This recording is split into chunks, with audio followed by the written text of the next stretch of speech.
Hola hermanos, el día de hoy 27 de mayo del 2025 es martes de la sexta semana del tiempo de la Pascua.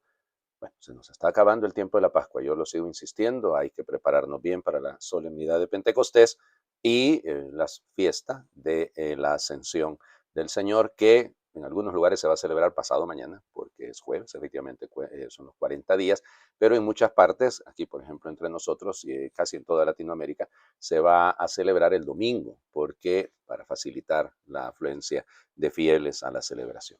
Bueno, hoy es día de un santo muy interesante, todos son interesantes, claro que sí, pero es San Agustín de Canterbury, nacido probablemente en Roma, no se sabe a ciencia cierta, ¿no? Pero tiene que haber nacido alrededor del año, llamémosle 534 más o menos.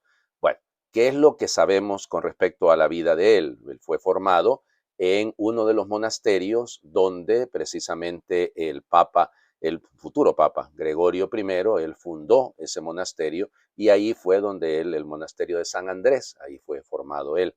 Pero la parte importante de su vida, y él llegó a ser prior de ese monasterio, ¿no? O sea, llegó a ser el superior del monasterio. Ahora, ¿de dónde viene toda la historia que interesa con él?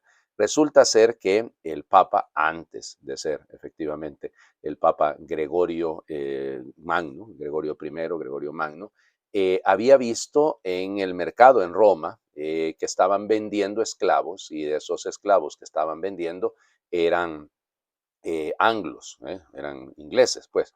Y entonces, ahí hay una bellísima tradición que dice que él, al verlos, en lugar de llamarles anglos, les llamó ángeles. Así, ahí viene el asunto. Bueno, entonces, ¿de dónde viene la importancia de él? Que el Papa Gregorio tenía en su corazón el deseo de evangelizar esa zona. Ahora, vamos, ya había habido iglesia, presencia de la iglesia desde el siglo I en Inglaterra, ¿no? O sea, en todos los primeros 4 siglos de nuestra era, pues ahí hubo presencia católica, claro que sí, hasta que, de hecho, sobre todo en la zona de lo que hoy sería en Gales, o sea, la parte más occidental, más hacia el occidente de la isla, pues la isla de Gran Bretaña, ¿no? ¿Cómo se llama? Ahí había, y se continuó habiendo presencia del cristianismo. Muchos de ellos habían sobrevivido frente a las invasiones de los sajones y de los anglos, y entonces, bueno, las invasiones vikingas van a ser mucho más tarde, ¿no? Y entonces, de hecho, hay notificaciones que, por ejemplo, San Germán de París les ayudó en su momento, o sea, es decir, los francos les ayudaron y les ayudaron sobre todo a superar lo que cuentan, por ejemplo, el que lo cuenta es el santo de anteayer, ¿no? El Beda el Venerable, que es el patrono de los historiadores ingleses, eclesiásticos. Pues Beda cuenta que San Germán, por ejemplo, les ayudó a vencer las herejías pelagianas que ahí se desarrollaban mucho. Y luego sabemos claramente que existía un culto muy extendido en esa zona a un tan San Albano. Era, como llamémosle, el patrono, que es mártir, que fue mártir ahí en Gran Bretaña y que de hecho, por ejemplo, los anglicanos lo siguen celebrando el 17 de junio. Digo eso para que lo tengamos ahí presente. Pero bueno, y entonces, en el momento en el que los anglos invaden ese territorio, los sajones, sobre todo los sajones, tenemos una situación ya prácticamente en la heptarquía, porque eran 7 reinos realmente, la mayoría pues eran paganos. Bueno, entonces, ¿qué fue lo que pasó? Que el Papa Gregorio, invitó a Agustín y a otros 39, eran 40, a que fuesen a evangelizar la zona de Inglaterra. Pues tuvieron un momento de duda, y casi todos le dijeron, Agustín, regresémonos, que esto no se mira tan bueno, no pinta bien. Bueno, y entonces le escribió al Papa, el Papa le dijo, nada, déjense de cuentos, muévanse. Se lo dijo con una manera más diplomática que la que le estoy diciendo yo. Y entonces finalmente llegan a las costas de Kent, ¿ya? Y pues gracias a que llevaba algunos intérpretes del mundo franco, pues logró entrar en comunicación con Etelberto de Kent, que era el rey en ese momento. Muy importante, porque Etelberto o Adalberto va a ser el santo, se le conoce como el santo, ¿no? Y bueno, es importante, es una figura muy interesante. Estaba casado con una princesa merovingia. Y entonces de ahí probablemente vendrá el que ella influye en él y les permitió a evangelizar. Incluso les dio pues esa zona y los terrenos aledaños donde se construyó luego la Catedral de Canterbury, que es la sede madre de la iglesia en Inglaterra. Evidentemente pasó a manos de los anglicanos con Enrique VIII y bueno, ya se ven más con Isabel I. Y entonces, bueno, ahí perdimos ese territorio, pero esperamos algún día volver a la unidad, ¿no? Bueno, entonces ya les digo, Agustín hace un trabajo extraordinario, pide ayuda a los que habían en Gales para que le echaran una mano en la evangelización, pero ellos dicen que ellos no quieren evangelizar a los sajones porque esos los han maltratado. Y hay una leyenda que cuenta que estaba cayendo un aguacero y entonces Agustín se puso a orar, se paró la lluvia así de manera sorprendente gracias a la oración de Agustín, y aún así no le creyeron y les dijo, bueno, como ustedes no quieren evangelizar, por las manos de los mismos que no quieren evangelizar, van a morir. Y efectivamente así fue.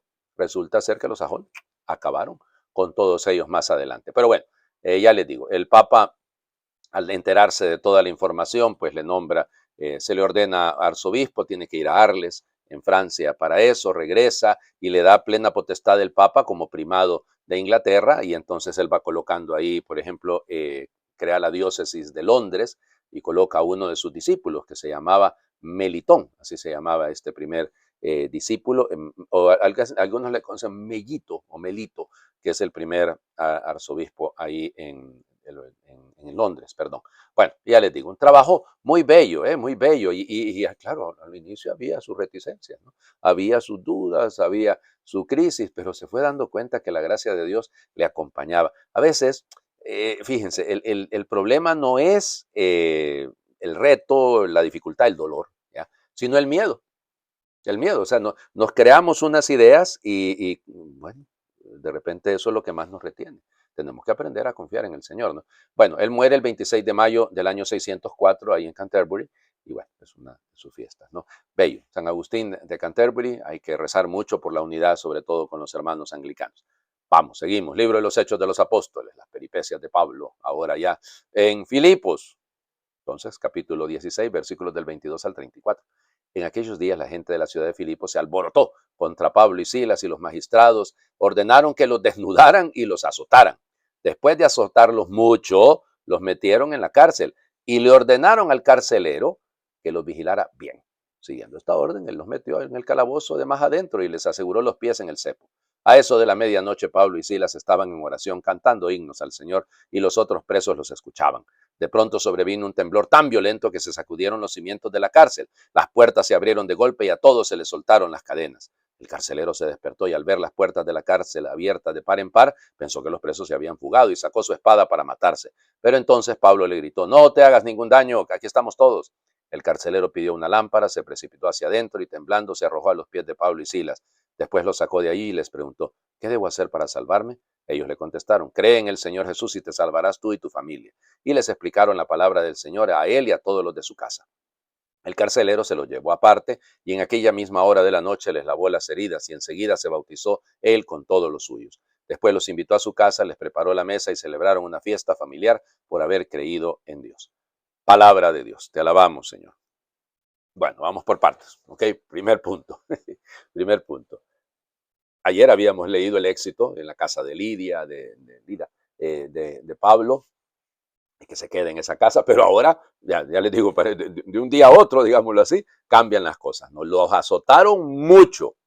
Cuidado con esto, porque es mucho. No fue que ahí fue folipa, es decir, eso les dieron en serio, y en lugar de, eso es lo sorprendente, los meten en lo más profundo allá de la mazmorra, allá en un calabozo terrible, ¿no? En una Bartolina, diríamos en mi pueblo, y entonces hagan de cuenta ustedes que en lugar de Pablo y Silas quedar ahí frustrados y lo que sea, dolidos, llorando por sus heridas, cantan himnos, cantan himnos. Pero ¿a quién se le ocurre, muchachos, ponerse a cantar himnos? Y han de haber cantado bonito, ¿eh?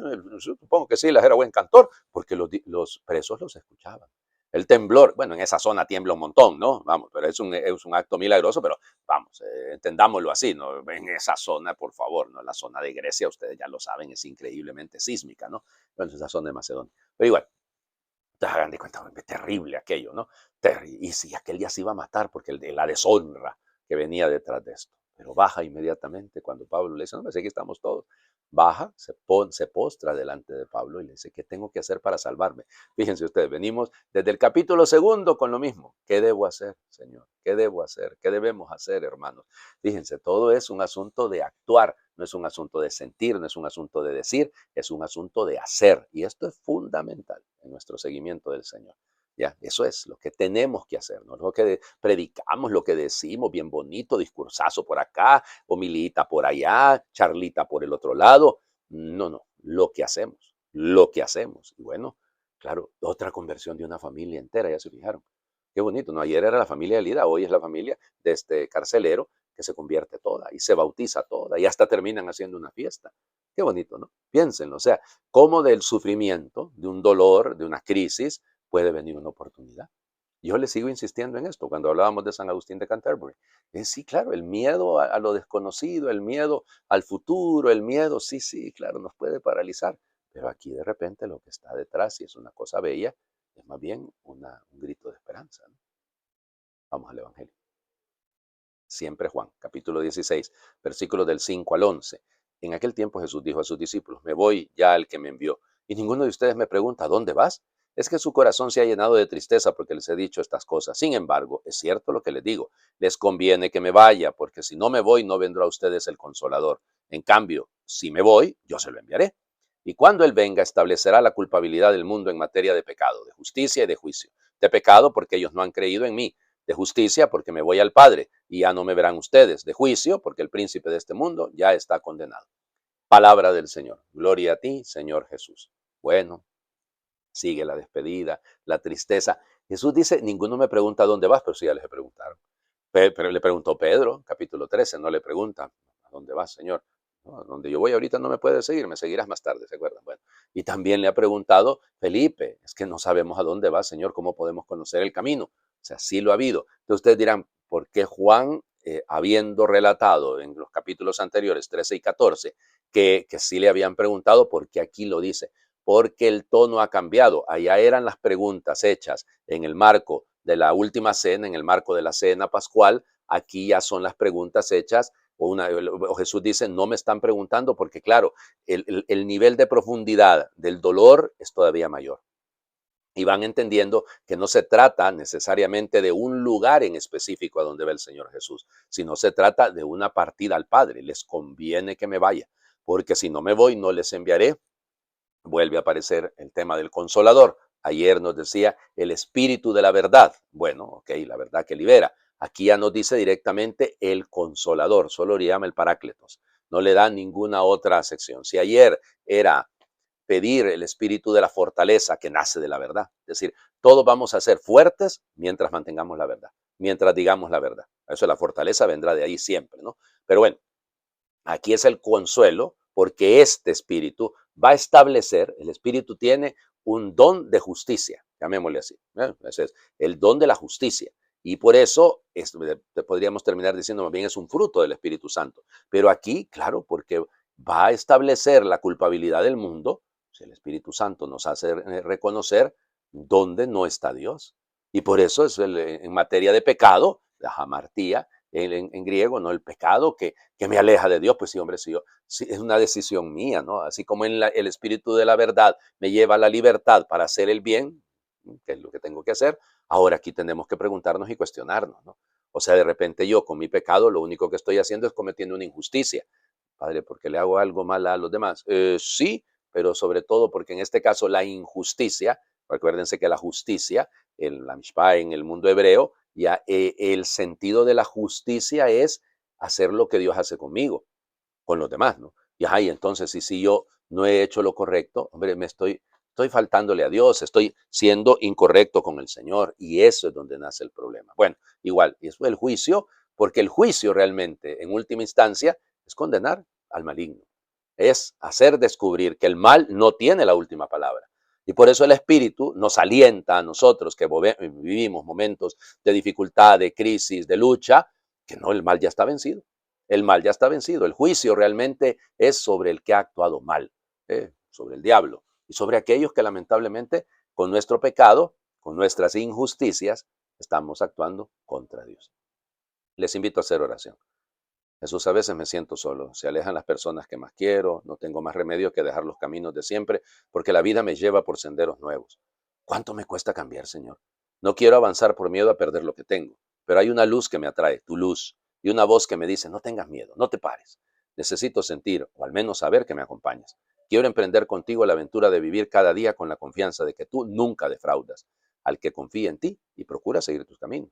Ayúdame a creer más, a apoyarme más en ti, a valorar la fuerza que has puesto en mi corazón, a descubrir la belleza de una sonrisa desconocida, a afrontar la vida con ilusión, esfuerzo y esperanza. Amén. Señor, esté con ustedes. Les bendiga a Dios por intercesión de San Agustín de Canterbury y de San Gregorio Magno, claro que fue el que lo envió, el que es Padre, Hijo y Espíritu Santo, y su bendición descienda, les acompañe siempre. Cristo ha resucitado, verdaderamente ha resucitado. Pero ya empecemos a decirlo, ¿no? Envíanos, Señor, tu Espíritu, que renueve la faz de la tierra. Feliz martes para todos.